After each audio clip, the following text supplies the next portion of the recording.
Okay, like in Teto, we have had, this is the 5th consecutive season with the depressed rains. And I come from a constituency that has actually never, has always been food sufficient. The last time, Sam, that we gave, and this year we have been giving free government food in my constituency, it is unheard of because the last time we had done this was 1984. Mm-hmm. So 38 years later, we are being forced to give our people food again. But it is because of the climate changes, because of the depressed rainfall. And what we are really hoping is that if the rains come, and now with the measures that have been put in place, the food situation should basically be able to improve. For the current season? For the current season, the crop has failed completely. There is nothing in the farms. And therefore, that's what I'm saying, because with that situation a reality now, it is just about to get worse.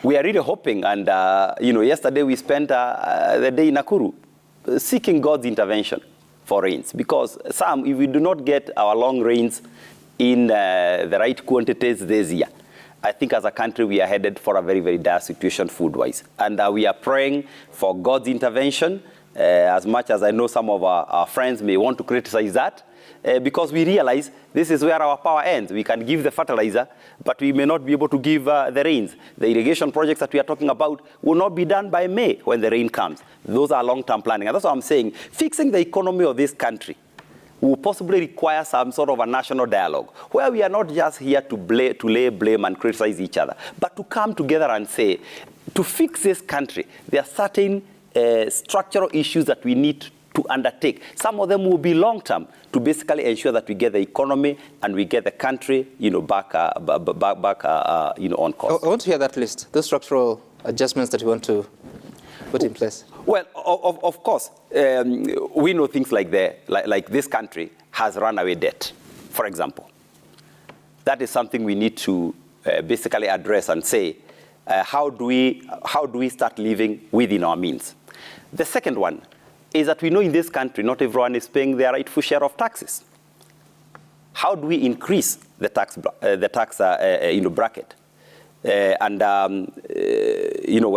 the president mentioned taxation, everyone thought he's raising taxes, and I think there has been a lot of media effort to show the president basically trying to get more and more taxes out of Kenyans, which is basically a misrepresentation. What the president has been saying is that he wants every Kenyan to pay their rightful share of taxes, because we know in this country it is the small people who pay taxes in terms of the consumption taxes.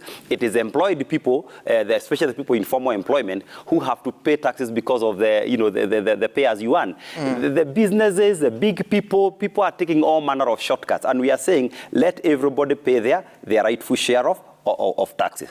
And obviously we need to then address the production side in this country. Is it the cost of power that we need to address so that we can attract more manufacturers coming into our country? Is it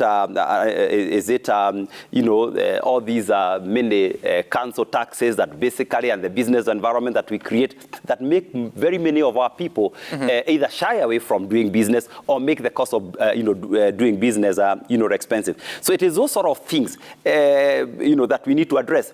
Getting more farm and getting more farms under irrigation so that we can increase the cost of food, and so that we can also increase, we